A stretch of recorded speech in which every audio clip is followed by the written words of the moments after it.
Alhamdulillah. Allahu Akbar. Allahu Akbar. Allahu Akbar. Allahu Akbar. Allahu Akbar. Allahu Akbar.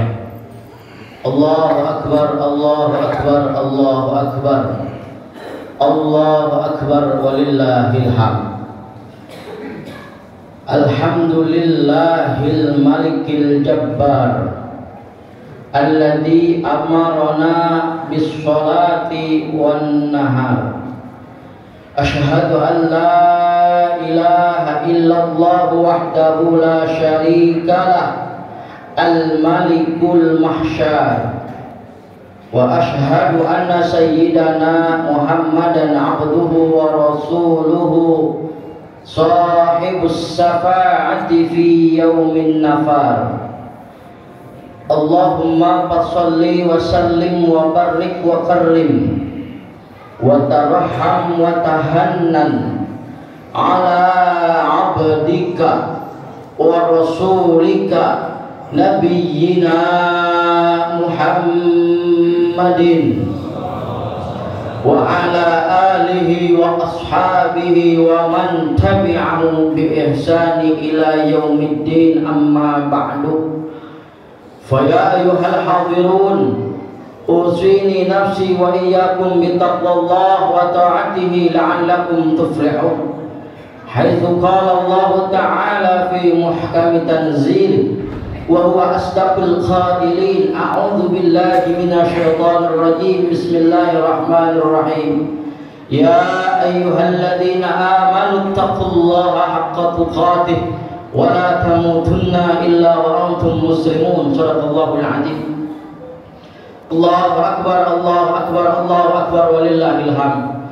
Jamaah salat Idul Adha Masjid Jami Miftahul Falah rahimakumullah. Puji syukur marilah sama-sama kita panjatkan kepada Allah Rabbul Ghafur yang telah memercikkan ribuan nikmat-Nya kepada kita di pagi yang mulia dan sejuk ini. Mudah-mudahan langkah kaki kita yang diiringi dengan lenggangan tangan kita dari rumah masing-masing menuju tempat yang mulia ini, duduk bersimpuh dan bermuajahahnya kita di masjid yang penuh dengan barokah. Mudah-mudahan kelak di yaumil qiyamah menjadi salah satu perbendaharaan amal yang memberatkan amal soleh kita. Amin ya rabbal alamin. Salawat beriring salam mudah-mudahan selalu tercurahkan kepada junjungan Nabi besar kita Muhammad sallallahu alaihi wasallam. Nabi pemimpin umat, pembawa amanat yang tak pernah khianat dari dunia sampai akhirat. Mudah-mudahan kita yang senantiasa menghidupkan sunnah-sunnahnya, mengimani dan juga meyakini akan kenabian dan kerasulannya. Meskipun kita tidak pernah berjumpa dan berjuang, tetapi iman dan keyakinan kita akan kenabian Nabi Muhammad tidak pernah luntur dan lentur. Hadirin jamaah salat Idul Adha Masjid Jami Miftahul Falah. Pagi ini 10 Dzulhijjah 1444 Hijriah merupakan salah satu hari besar kita umat muslim, di mana Idul Adha ada dua momentum besar yang wajib diketahui oleh kita umat muslim. Manakala ibadah haji itu sudah menjadi lumrah bagi kita, saudara-saudara kita yang melaksanakan ibadah haji, puncak haji adalah wukuf Arafah. Al-Hajjul Arafah, haji adalah Arafah. Maka kalau orang yang tidak Arafah maka tidak jadi hajinya. Hadirin jamaah salat Idul Adha Masjid Jami Miftahul Falah as'adakumullah. Momentum kedua di Idul Adha ini, kita umat muslim sama-sama mengetahui bagaimana ada pengorbanan seorang nabi yang bernama Nabiullah Ibrahim alaihi salatu wassalam. Nabi Ibrahim yang mendapat gelar Khalilullah, Nabi Ibrahim yang namanya tertulis dan terucap di dalam Al-Quran sebanyak 69 kali. Bahkan bukan hanya namanya yang disebut 69 kali dalam Al-Quran, Allah Jalla Jalaluhu Wahdah mencatat nama Nabi Ibrahim di dalam Al-Quran menjadi sebuah surat yang terdiri dari 30 juz, 114 surat, terdapat nama Nabiullah Ibrahim alaihi salatu wassalam. Pertanyaan kita, kenapa Allah sampai mencantumkan nama surat dengan nama Ibrahim? berarti ada sesuatu hikmah, peristiwa besar yang dialami oleh sosok seorang Nabiullah Ibrahim alaihi salatu wassalam. Yang sama-sama kita ketahui bahwa mukjizat Nabiullah Ibrahim tidak mempan dibakar api. Anak TPA sudah tahu. Tapi apa dibalik itu? Bahwa Nabi Ibrahim diberi gelar Khalilullah, artinya kekasih Allah. Kalau diberi gelar oleh Allah Khalilullah, maka malaikat protes. Kata malaikat, wahai Allah, kenapa gelar Khalilullah diberikan kepada Nabiullah Ibrahim alaihi salatu wassalam, tidak diberikan kepada Nabi Saleh, tidak diberikan kepada Nabi Musa, tidak diberikan kepada Nabi Yunus yang dimakan ikan hiu, dan juga tidak diberikan kepada Nabi Yusuf yang gantengnya enggak kelewatan. Kenapa ya Allah? Malaikat protes, kata Allah, kamu mau tahu kenapa dia saya berikan gelar Khalil? Kata Allah, Ibrahim itu hidup dengan orang tuanya yang berbeda keyakinan. Orang tuanya tukang membuat berhala tapekong. Ibrahim sebagai nabi, anaknya disuruh ngejualin berhala bapaknya. Ini bertentangan dengan ajaran tauhid yang dibawa oleh Nabi Ibrahim alaihissalatu wassalam. Jangankan zaman dulu, sekarang saja seandainya ada anak kita yang murtad, bagaimana perasaan dan kondisi kita? Bagaimana kita menceritakan, mendengarkan keluh kesah orang yang mu'alaf, yang anaknya masuk Islam, bapaknya masih murtad, dimarahin bukan main, bahkan bukan hanya dimarahin, disiksa sampai patah giginya, bahkan bercocoran darah karena dia memeluk agama Islam. Bagaimana dengan sosok Nabiullah Ibrahim yang hidup serumah, hidup seatap dengan orang tuanya, yang senantiasa membuat tapekong dan mudah begitu disuruh ngejualin. Hadirin jamaah rahimakumullah, maka ujian tak pernah berhenti, cobaan tak pernah berujung yang dialami oleh Nabiullah Ibrahim alaihissalatu wassalam. Lulus tatkala hidup bersama ayahnya, dijalani dengan sabar. Dia berdoa kepada Allah, ya Rabb, ampuni kedua orang tuaku atas kekafiran dan kemusyrikannya. Hadirin jamaah rahimakumullah, Nabiullah Ibrahim alaihissalatu wassalam setelah cobaan itu lewat, Allah berikan cobaan berikutnya. 86 tahun Nabi Ibrahim tidak punya keturunan. 86 tahun Nabi Ibrahim tidak punya anak. Hadirin, maka kalau seandainya kita di sini ada yang belum punya anak 5-10 tahun, belum ada apa-apanya. 20 tahun belum punya anak, belum ada apa-apanya seujung tai kukunya Nabi Ibrahim. 86 tahun baginda Nabiullah Ibrahim alaihissalam tidak diberikan keturunan. Akhirnya istrinya pertama yang bernama Siti Sarah mengusulkan, udah bang, kalau begitu mah abang kawin lagi aja. Mungkin kemandulan ini disebabkan dari saya, silahkan abang kawin. Itu Nabi Ibrahim ditawarin sampai demikian. Lalu karena perintah Allah, Nabiullah Ibrahim menikahi yang namanya Siti Hajar. Sama-sama kita tahu, dari pernikahan inilah dengan Siti Hajar Allah subhanahu wa ta'ala memberikan keturunan yang prosesnya 86 tahun Nabiullah Ibrahim tidak henti-henti berdoa, Rabbi habli minas salihin. Diulang-ulang terus, ya Allah berikanlah keturunan yang saleh. Terus selama 86 tahun tidak diberikan keturunan. Nabi Ibrahim nabi yang terkaya pada zaman itu. Karena di dalam kitab Miskatul Anwar, kekayaan Nabi Ibrahim sebanyak 100.000 onta, 10.000 lembu, dan juga 300 sapi. Kurang lebih kalau hari ini ditotal menjadi 25 triliun. Bukan main kekayaan Nabi Ibrahim. Dicoba oleh malaikat, wahai Ibrahim, sungguh luar biasa banyak sekali hewan ternakmu, ontakmu tak terhitung. Jangankan buat makan sekampung, buat makan sekabupaten kayaknya bakal cukup, kata malaikat. Nabi Ibrahim itu kebiasaannya, hadirin, tiap hari motong kambing, tiap hari motong sapi, tiap hari motong onta. Makanya kalau Nabi Ibrahim kalau makan itu ngajak orang. Kalau belum ada orang yang diajak makan, Nabi Ibrahim nggak mau ngajak. Beda sama kita. Kita kalau kita makan, kita ngumpet-ngumpet biar orang kagak pada pengen ikut makan sama kita. Tapi Nabi Ibrahim saking banyaknya dia punya hewan ternak, kalau tiap hari dia motong, makan wajib berjamaah.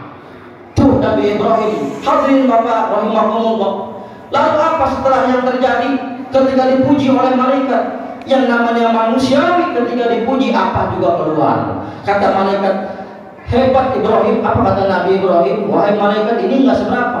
Jangankan ontak saya habis saya potongin buat jamaah, buat seorang sekampung. Seandainya Allah memberikan saya keturunan, bakal saya sembelih anak saya akan persembahkan sebagai cinta dan juga mahabbah saya kepada Allah Rabbul Jalil. Rupanya 86 tahun penantian yang dinanti-nanti Allah berikan keturunan yang diberikan nama Ismail alaihi salatu wassalam. Lahirnya Ismail, kata Allah, ya Ibrahim uffi binudrika, mana janjimu? Lewat janji itu Nabi Ibrahim sama-sama kita ketahui mendapatkan mimpi. Mimpi itu menjadi sebuah wahyu. Kata Imam Syafi'i, Ra'yul Anbiya wahyun, bahwa mimpinya seorang nabi menjadi sebuah wahyu. Di mana tanggal 8 Dzulhijjah Nabi Ibrahim masih berpikir ini mimpi dari Allah atau dari setan. Berpikir. Di tanggal 9 Dzulhijjah maka disebut dengan Arafah yang artinya kebenaran. Maka di tanggal 9, tanggal 10 pelaksanaannya Allah abadikan dalam Al-Quran. Bismillahirrahmanirrahim. Falamma balagha ma'u sa'ya qala ya bunayya inni ara fil manam anni adzbahuka fandur madza tara. Ayat ini memberikan pelajaran buat kita hadirin, bagaimana sosok seorang tua yang bijaksana tatkala mendapatkan perintah dari Allah, wahai anakku, aku diperintah untuk menyembelihmu. Apa kata anak yang soleh? Fandur madza tara, pikir-pikir olehmu wahai ayahku. Anak yang soleh jawabannya if'al, kerjakanlah wahai abahku, kerjakanlah wahai ayahku, kalau memang itu perintah Allah Jalla Jalaluhu. Apa yang terjadi? Malaikat turun lagi menguji, ya Allah ya Rabb, coba saya pengen tahu. Ibrahim dulu ngomong kalau belum punya anak bakal disembelih anaknya. Ini hari Ibrahim udah punya anak, kira-kira anaknya disembelih apa kagak? Sama kayak model kita. Kalau kita beda, kita kalau belum punya, kalau belum jadi, banyak perkataannya. Seandainya saya punya motor, mungkin saya sholat jemaah enggak telat. Seandainya saya punya mobil, mungkin saya bisa nganterin tetangga saya pergi jamaah haji. Seandainya. Tetapi setelah terjadi, motor bukan buat pergi ke masjid, mobil bukan buat nganterin tetangganya yang sakit, tapi buat kesombongan. Na'udzubillah summa na'udzubillah.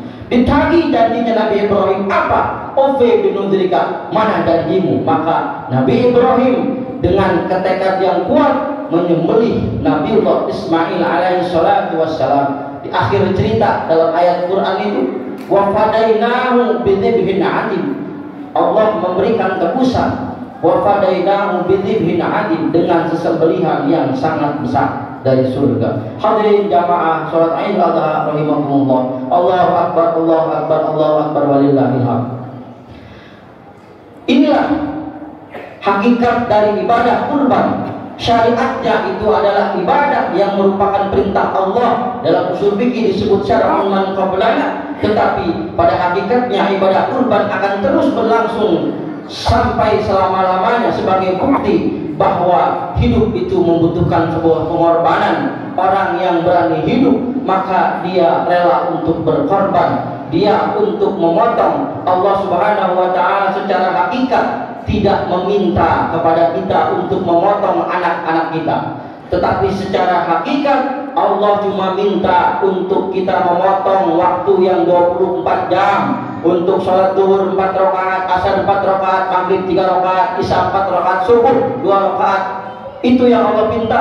Allah cuma minta potong dari gajimu yang 2,5% untuk fakir miskin. Allah cuma minta potong dari harimu yang 7 hari untuk puasa Senin dan Kamis. Allah cuma minta potong dari bulananmu untuk ibadah saumul bait 13, 14 dan 15. Allah cuma minta potong dari sebagian hartamu untuk mereka fakir miskin, pembangunan masjid dan musola. Hadirin jamaah rahimakumullah, itulah hakikat kurban. Mudah-mudahan kita semua dapat meniru dan juga menerapkan bagaimana kita menjadi sosok seorang Ibrahim, dan kita bisa memotong Ismail yang pada hari ini kita miliki semuanya. Mudah-mudahan ada manfaatnya. Barakallahu li wa lakum fil Qur'anil Karim wa nafa'ani wa iyyakum bima fihi minal ayati wa dzikril hakim wa taqabbalallahu minni wa minkum tilawatahu innahu laghafurur rahim.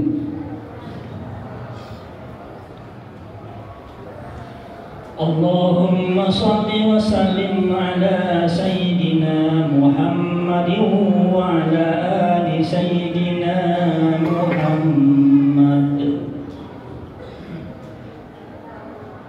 Allahu Akbar, Allahu Akbar, Allahu Akbar, Allahu Akbar, Allahu Akbar, Allahu Akbar, Allahu Akbar, walillahil hamd.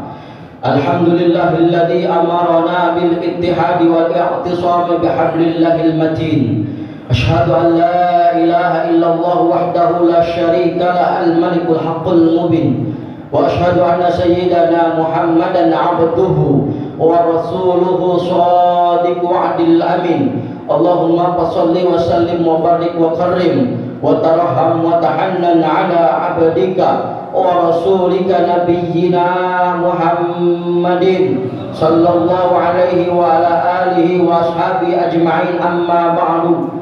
Fa ya ayyuhal hadirun, usini nafsi wa iyyakum bi taqwallah wa ta'atihi la'allakum tuflihun. Haitsu qala Allah ta'ala fi muhkami tanzilih wa huwa asdaqul qailin. A'udzu billahi minasyaitonir rajim. Bismillahirrahmanirrahim. Innallaha wa malaikatahu yusholluna 'alan nabi ya ayyuhalladzina amanu shallu 'alaihi wa sallimu taslima. Allahumma ya daimal fadli 'alal bariyah ya basital yadaini bil 'atiyah ya sahibal mawahib sallallahu 'ala sayyidina Muhammadin khairil warasadiyah waghfir lana ya da'ula fi hadhihi al-'asiyah bi rahmatika ya arhamar rahimin. Allahumma ighfir lil muslimina wal muslimat wal mu'minina wal mu'minat al-ahya'i minhum wal amwat innaka qaribun mujibud da'wati ya qadiyal hajat. Rabbana ighfir lana wa liwalidina warhamhum kama rabbawna shighara. Rabbana atina fid dunya hasanah wa fil akhirati hasanah wa qina adzabannar. Walhamdulillahi rabbil alamin. Ibadallah, inna Allah ya'muru bil 'adli wal ihsani wa ita'i dzil qurba wa yanha 'anil fahsya'i wal munkari wal baghi ya'idukum la'allakum tadhakkarun wa dzikrullahi akbar. Assalamualaikum warahmatullahi wabarakatuh. Waalaikumsalam warahmatullahi wabarakatuh.